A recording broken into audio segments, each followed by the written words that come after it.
have today is a Smithfield St. Louis style rib, and this one weighs about 4.89 pounds that I picked up from my local store.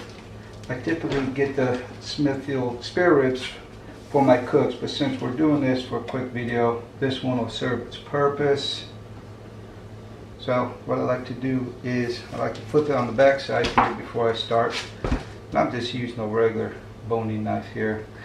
For ribs you don't need anything fancy, you just need something sharp. You don't do very much trimming on these. But so I just trim along the edge here.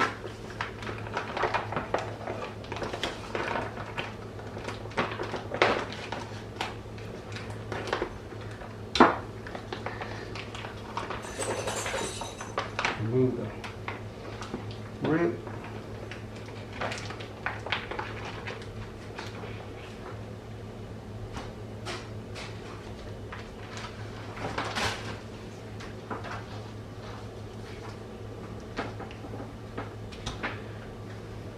So I just typically do a quick wipe down.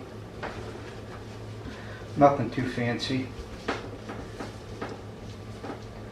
Nothing too fancy at all.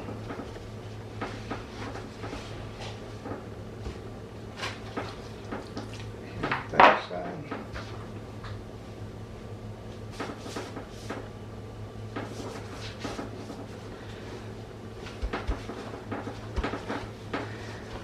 So this one's not too bad. I usually pick up the spare ribs, like I say, and they have a lot of good marble in them. So for today's cook, we're just going to trim it up just a little bit. So I'm just going to throw on another glove so it's easier for me. Okay. So what I typically do is I flip it over and I remove the skirt, but it looks like the skirt's been somewhat removed. But in any case, this is still going to burn, so I'm just going to go ahead and remove that real quick. So I like to grab the skirt, lift it up a little bit, and just pull tight and just get as close as I can to the bones here without trying to take up too much meat. And you can save this, you can make some kind of beans with it, you can throw this in there for flavor or whatever you want. But for this video, I'm just going to toss it.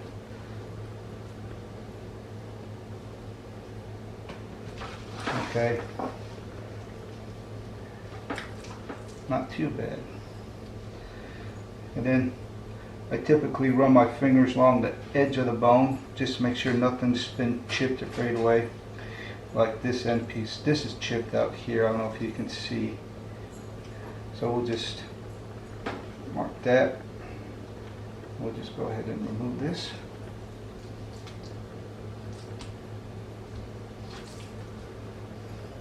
What I typically do is I push down a little bit, and any kind of meat that's hanging out is going to burn, so I just trim that off.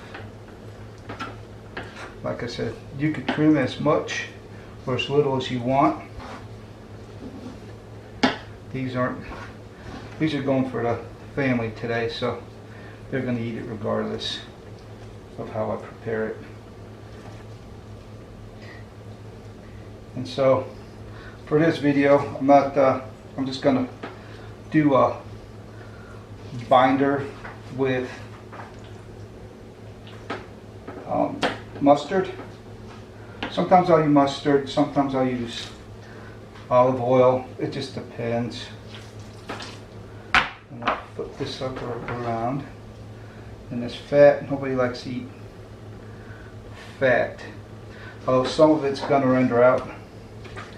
I typically like a nice asymmetrical rib with not a whole lot of fat on it. Even though fat is flavor, nobody wants to bite into a big chunk of fat. And like this here, I could leave this on, but when it cooks down and you try to cut it, the whole rib is going to slide apart because this fat is on it. So I'm just going to take it down just a little bit, not too much. Yeah, that'd be fine, I think. Just a little OCD when it comes to trimming. I see one edge that's not even, so I gotta try to even it out. But whatever. So if I do competition ribs, I'm not gonna pay attention to really anything but the center part of these ribs here. I'll try to pick the straightest ribs I can find. For here, we'll leave this on, even though you have a little bone here. I'm not feeling it at the end, so this is all good meat here. So,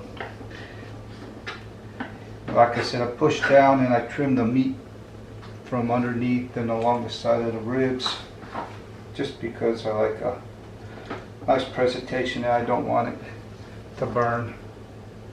So I'm just gonna get rid of these.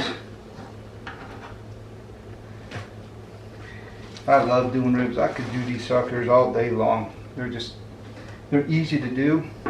They're fun to do. Yeah, you could come up with any kind of combination you want. You want to have sweet, if you want to do a sweet rib, you can do a sweet sauce. You can put a sweet rub on there. If you want hot and spicy, you know, add your chipotle or your cayenne pepper to it. You want a nice, robust, savory rib, just throw a bunch of salt and pepper on it and good to go. So these, you can cook these anyway. But then you have two types of people out there. Ones where they cook the rib with the membrane on, or they take it off. Usually I trim them off, I take them off. People say that it locks in all the flavor and all the juiciness inside the rib. I've cooked them both ways and honestly I can't tell, but I do like the membrane off, and it's not that difficult. I used to hear and see people using a plastic spoon and trying to dig under it, and I've tried it and it's just a pain in the ass. So what I find typically works for me is the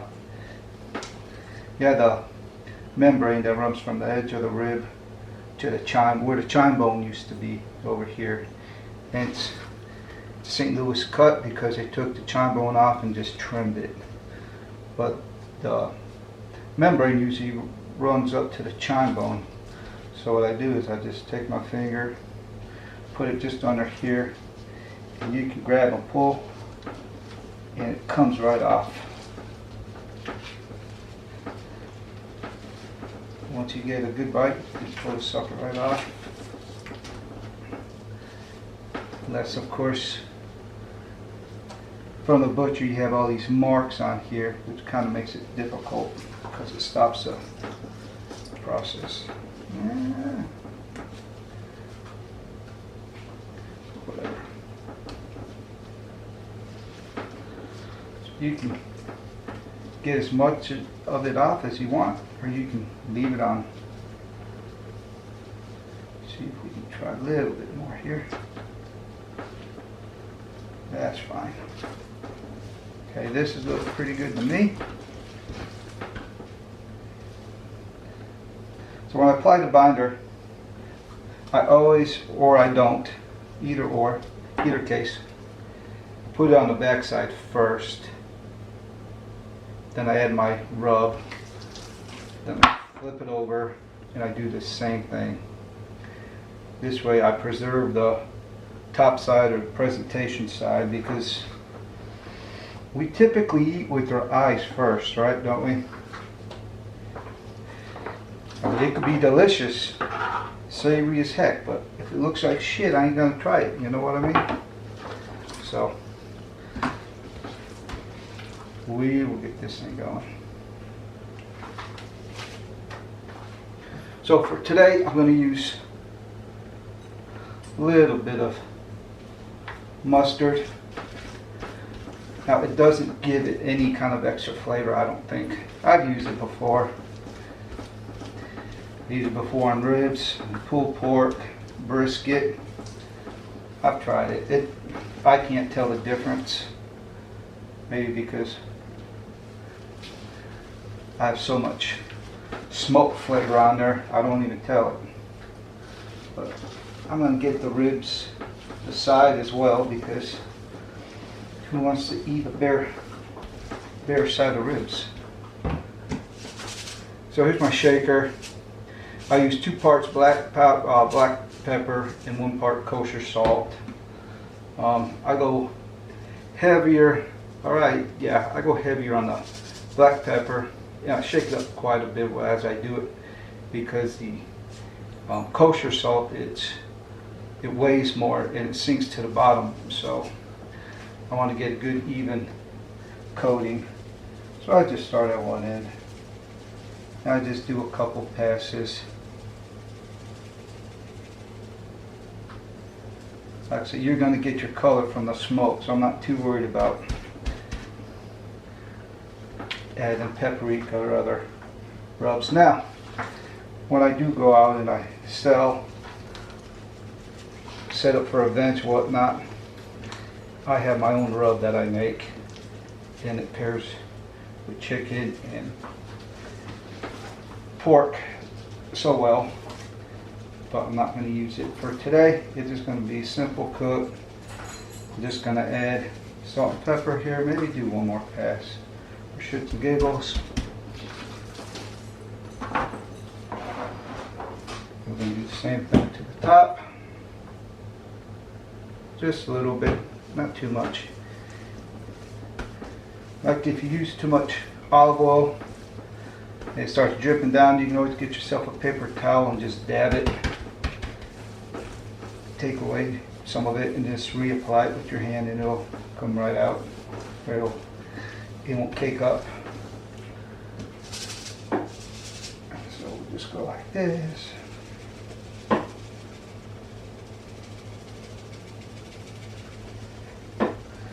Really, there's nothing to it.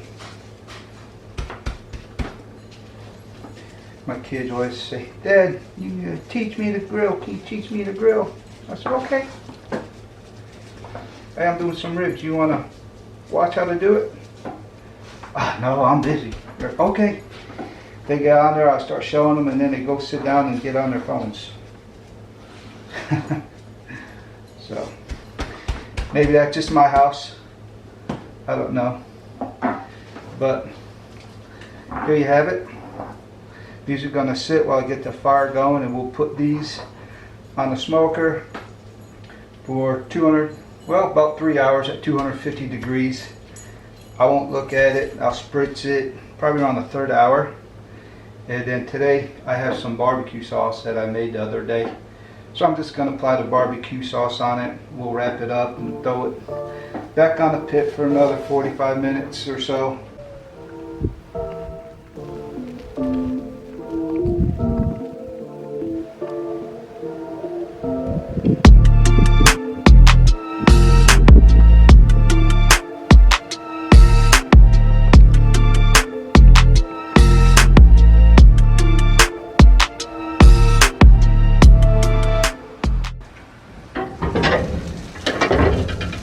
So what I got here is a 250-gallon reverse flow smoker.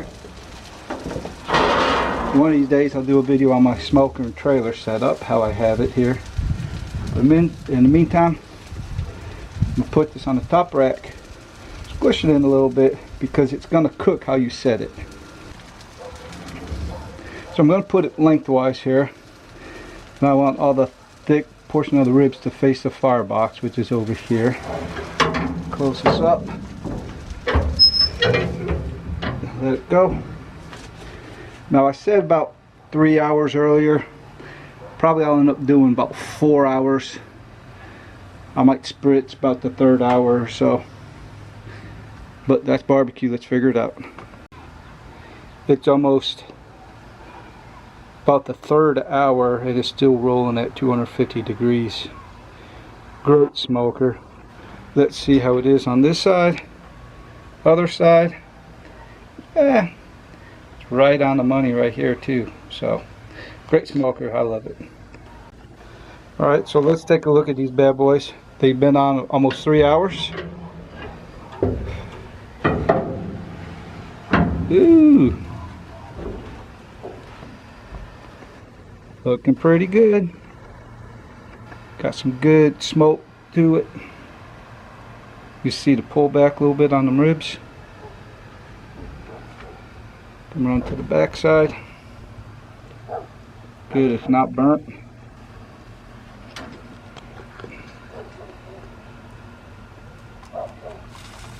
They're nice and crusty, nice and flaky. Good, let me spritz it.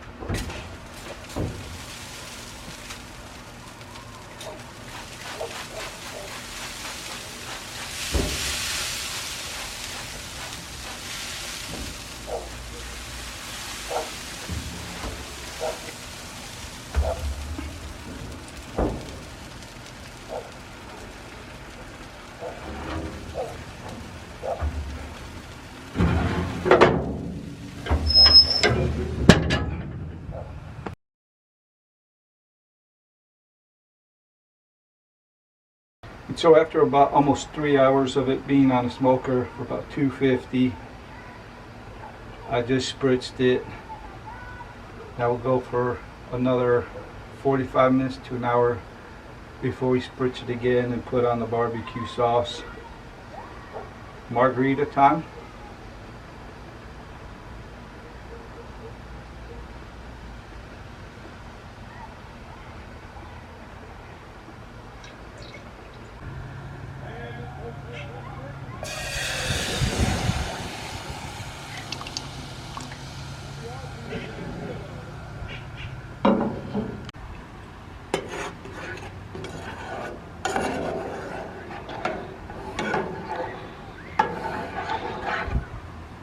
So here's the barbecue sauce I made the other day.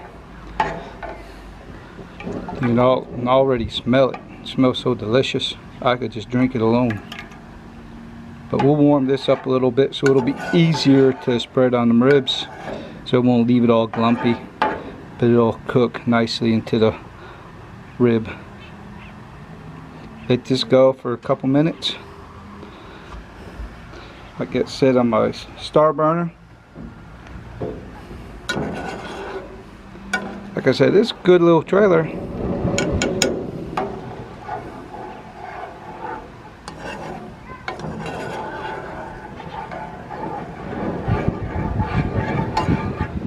We'll just stir it up a little bit every so often. We don't want it to burn.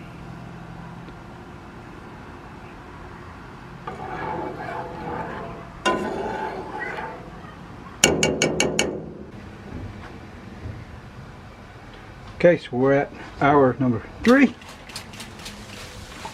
I'll spritz this down a little bit. Add the sauce here.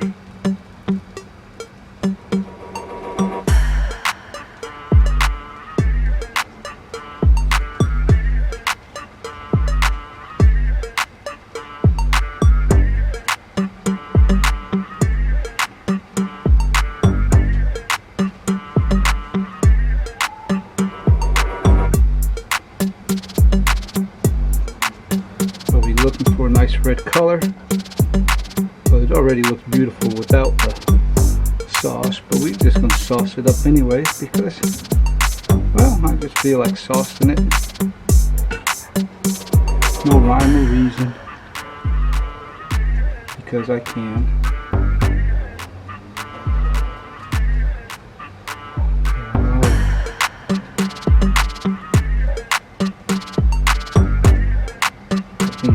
Beautiful.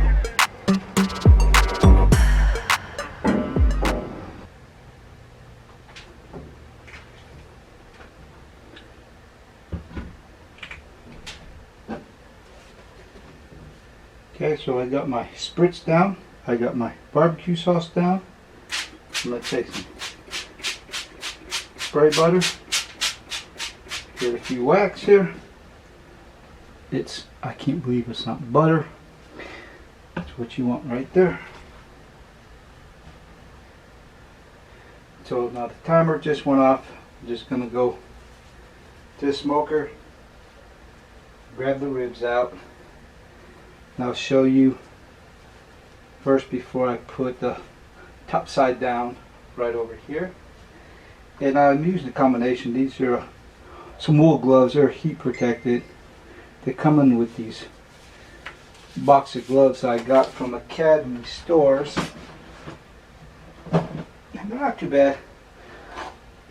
They're 50 disposable barbecue gloves by Oklahoma Joe's. In each box you get these wool, you get those wool gloves, and they do a pretty good job of keeping your hands from getting burnt from the hot meat coming out of the grill. So that's what we're looking at here. About 3 hours in, you got a nice little bend to them. Bottom's not too bad. So what I like to do here is when I lay them down, I lay them down like this, right on top. And then I'll rub my fingers around the back of the bones here, pick up all this black cooked, whatever the hell that is, blood or whatever. I get rid of it because it's, I think anybody wants to eat that.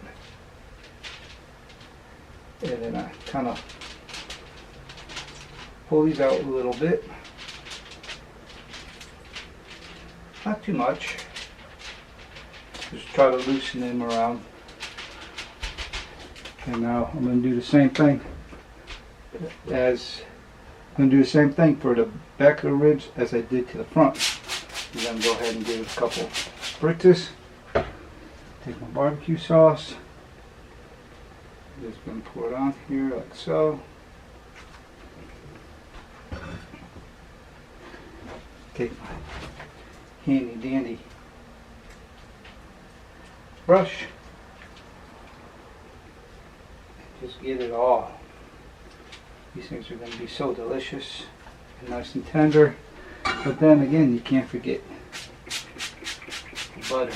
The butter adds another layer of, another depth of richness to these ribs. Okay, so what I do here is fold it from the back. Typically I can get away with using one sheet. If I pull too tight, I may end up poking a hole in it from the bones. So I don't really want to do that. So I can get it mostly, I can get it pretty tight without ripping them. Sometimes you rip them and, well, just add another sheet of tinfoil and you're good.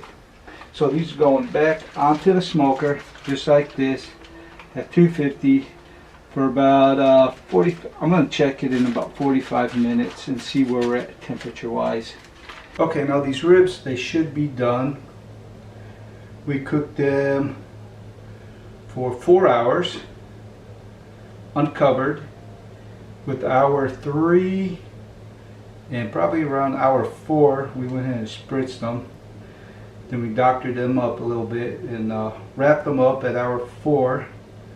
So these have been cooking for about 45 minutes to an hour. I haven't checked the temperature, but they feel pretty good. They're nice and loose. So let's unroll these up. That's a good sign. You see the juice is coming up. Ooh-wee.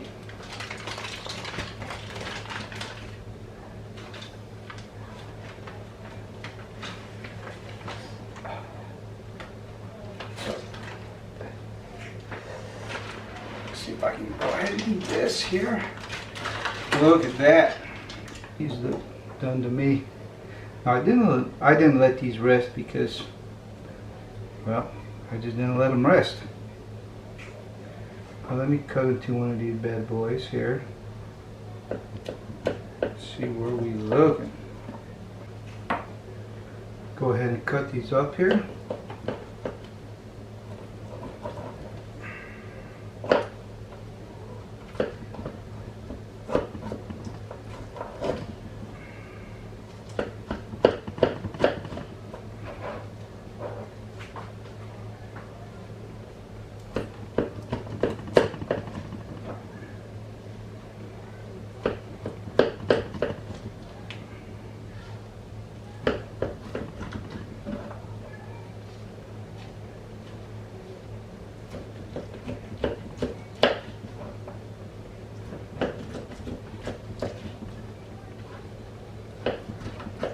these things.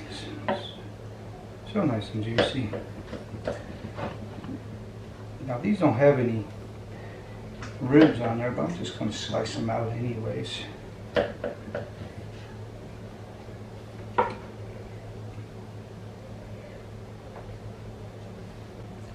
Okay, so let's try one of these bad boys out. Look at that. Got a nice smoke ring to it. Nice and juicy.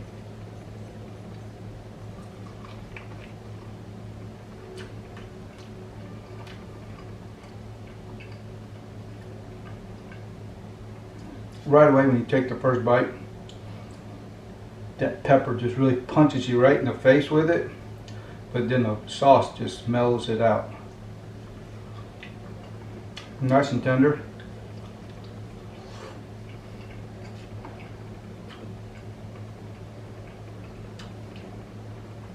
Not too shabby, if I do say so myself. What's there not to like about this rib? The colors are there. Comes right off the bone. Nice and tender. Sauce is good. You want a bite? No, I'm good, thank you. My bad. So these are delicious. Like I said, you don't need all these fancy rubs. Just salt and pepper, a little bit of oak, a little bit of pecan wood. Just let it smoke. Take your time with it. Get yourself a margarita, get yourself a beer. Whatever you prefer to drink. Just have yourself some fun. It's good for the family. Cook for your family. That's important. Don't worry about the public.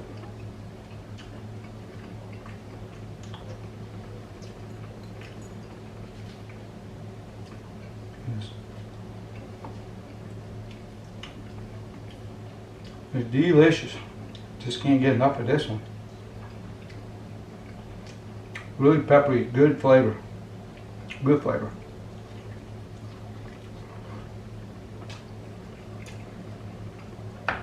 So that right there, took about 5 hours. Mine's the resting time because we didn't rest it. Go on. My little fur babies are looking in here like, what you got, Dad? What you got? But yeah, spare ribs, salt, pepper. I don't even taste the mustard that I use for a binder. Just let the damn smoker do its work. Have some patience. You can turn out a great rib out every time. But this is a good cook, I think. Very flavorful. You get quite a bit of pepper, which is good. A little bit of sweet from the barbecue sauce. But the barbecue sauce is supposed to complement the pork. So that right there is a winner. So it's heaven's sake. Get out there and smoke something, grill something. Show me what you got.